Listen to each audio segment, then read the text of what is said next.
দর্শক, আজকে দিন এবং রাত পোহালেই পবিত্র ঈদুল আজহা। সবাইকে অগ্রিম ঈদের শুভেচ্ছা, ঈদ মোবারক। মুসলমান ধর্মের মানুষ আমরা যারা, তাদের জন্য এই কোরবানির ঈদটা একটা বড় উৎসবের উপলক্ষ।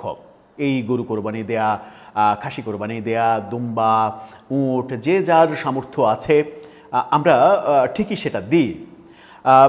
এই দিনটিকে নিয়ে উৎসব যেমন রয়েছে, তেমনি এবারের ঈদ যেমন বর্ষা মৌসুমে, তেমনি উদ্বেগও রয়েছে। সেই উদ্বেগ নিয়ে কথা বলবো। ঈদের দিনটা কেমন যাবে, আবহাওয়া কি বলছে, আবহাওয়ার খবর কি বলছে। রোজার ঈদে হলে ঈদের নামাজ পড়ার পরে আর তেমন কোনো কর্মকাণ্ড থাকে না, যেটা একেবারে করতেই হবে। কিন্তু কোরবানির ঈদে কোরবানি পর্বটা অনেক বড় কর্ম এবং সেটা পুরোটাই আউটডোর কেন্দ্রিক, খোলা আকাশের নিচে করতে হয়। খোলা আকাশের নিচে যখন করতে হয় তখন কিন্তু বৃষ্টিটা একটা বড় ফ্যাক্ট, সাথে রয়েছে ঝড়, বজ্রপাত, অনেক কিছু। আবহাওয়া অফিস তারা কি বলছে, ঈদের দিনে আবহাওয়া কি ঠিক থাকবে, ভালো থাকবে?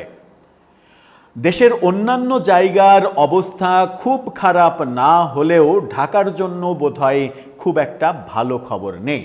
চলুন ঈদের আগে আজকে রাজনীতির আলাপটা বাদ দিয়ে একটু এই জরুরি ব্যাপারটা জেনে রাখার চেষ্টা করি।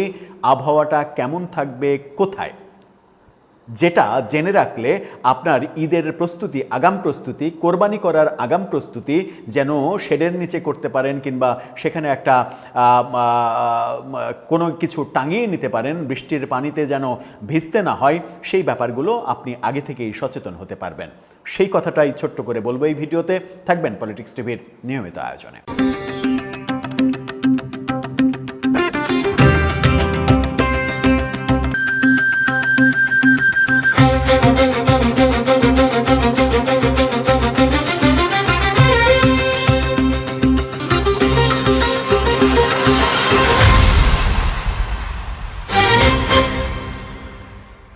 দর্শক, বলছিলাম ঈদের দিনটা কেমন যাবে।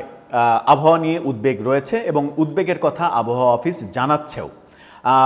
বাংলাদেশের আবহাওয়া অফিস আগের চাইতে অনেক বেশি স্মার্ট হয়েছে। তারা আগে যদি বলতো যে বৃষ্টি হবে, তাহলে জীবনেও বৃষ্টি হতো না। আগে যদি বলতো বৃষ্টি হবে না, তাহলে ঝমঝম করে বৃষ্টি হতো, ঝড় সহ সব কিছু হতো।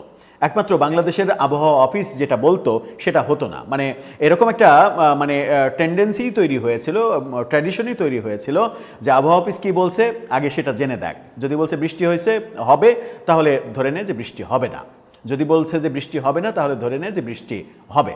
কিন্তু এখন অনেক উন্নত হয়েছে, এখন তারা মোটামুটি মোটা দাগে ঠিকঠাক বলতে পারে। আবার সাথে যেটা যুক্ত হয়েছে, বাংলাদেশের আবহাওয়া অফিসের উপরে অনেক সময়ই নির্ভর করাই লাগে না। আমাদের জন্য গুগল মামা খুবই সহায়ক ভূমিকা পালন করেন। গুগল ঘাটলেই, আপনার মোবাইল ফোন ঘাটলেই আপনি খুব সহজেই আপনার এলাকার আবহাওয়ার পূর্বাভাস, একটা আনুমানিক চিত্র পেতে পারেন, যেটা সম্ভাব্যতা অন্তত 70% যেটা বলবে সেই সম্ভাব্যতা রয়েছে। ডেইলি স্টার এটা নিয়ে একটা প্রতিবেদন করেছে। ডেইলি স্টার যেহেতু বাংলাদেশের অন্যতম নির্ভরযোগ্য গণমাধ্যম, তাদের শিরোনামটা দেখে নিন। তারা বলছে ঈদুল আজহার দিন বাংলাদেশের আবহাওয়া কেমন থাকবে। সেখানেই বলা হচ্ছে, রাজধানী ঢাকা সহ বাংলাদেশের বিভিন্ন অঞ্চলে গত কয়েকদিন ধরে হালকা থেকে মাঝারি কিংবা কখনো ভারী বৃষ্টিপাত হচ্ছে। সোমবার দুপুরের দিকে ঢাকায় ভারী বৃষ্টিপাতে নগরীর বিভিন্ন এলাকা একেবারে ডুবে গেছে। এরই মাঝে ঈদুল আজহা উপলক্ষে সরকারি ছুটিও শুরু হয়েছে। সবাই ঈদ যাত্রা করছে এবং এই ঈদ যাত্রাতেও মানুষকে ভিজতে হয়েছে, সেই ব্যাপারটাও আমরা দেখেছি। কোরবানির দিনকে সামনে রেখে রাজধানী ঢাকাসহ বিভিন্ন স্থানে পশুর হাট চলছে, এই ব্যাপারগুলো রয়েছে। আবহাওয়া অধিদপ্তর পরবর্তী 5 দিনের যে পূর্বাভাস দিয়েছে, সেই পূর্বাভাসে আমরা যেটা জানতে পাচ্ছি সেটা হচ্ছে যে ঈদের দ্বিতীয় দিন পর্যন্ত, ঈদের দিন সম্পর্কে তারা বলছে, ঈদের দিন দেশের বিভিন্ন অঞ্চলে অস্থায়ী দমকা হাওয়া ও বজ্রসহ বৃষ্টির সম্ভাবনা রয়েছে। বিভিন্ন অঞ্চলে, তার মানে সারা দেশে এটা হওয়ার সম্ভাবনা নেই।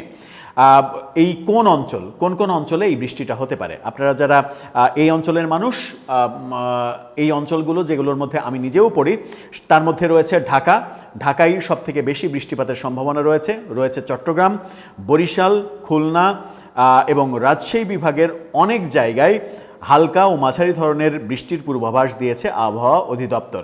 আবহাওয়াবিদ আব্দুল কালাম মল্লিক বিবিসিকে নিশ্চিত করেছেন, মে মাসে বজ্র ঝড় ও শিলাবৃষ্টির মাস মে মাস। এই মাসের গভীর সঞ্চালনশীল মেঘমালা তৈরি হয় এই মাসে।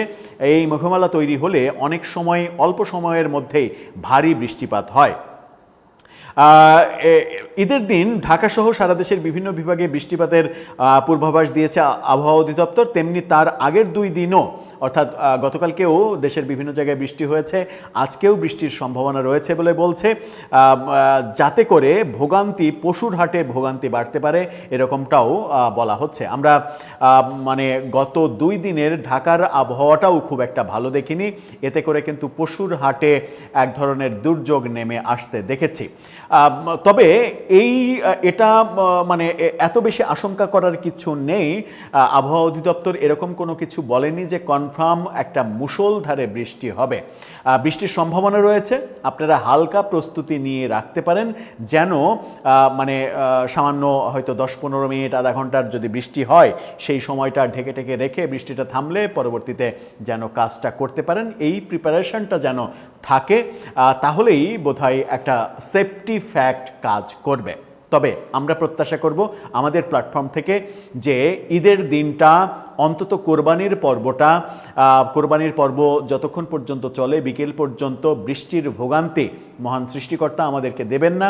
আমরা যেন সবাই খুবই উৎসবমুখর পরিবেশে কোরবানির কর্মকাণ্ড করি। তবে অবশ্যই যেটা মাথায় রাখতে হবে সেটা হচ্ছে যে কোরবানির ওই ভুঁড়ি থেকে বের হওয়া মাল মশলাগুলো যেখানে সেখানে আমরা ফেলবো না, গরুর রক্তগুলো যেখানে সেখানে ফেলে দেব না। ঢাকাতে এই প্রবলেমটা সব থেকে বেশি হয়, কারণ ঢাকার কোরবানিগুলো বেশিরভাগই রাস্তাতে হয়। রাস্তাতে এলোমেলোভাবে যার যা ইচ্ছা, যেখানে যা ইচ্ছা ফেলে রাখে, যার কারণে ঈদের পরে ঢাকার পরিবেশটা গরুর গোবরের গন্ধের মতো পরিবেশ হয়ে যায়। সেই ব্যাপারে আমরা সচেতন থাকব, সেই শুভ প্রত্যাশায় আবারও ঈদ মোবারক আপনাদের। ভালো থাকবেন।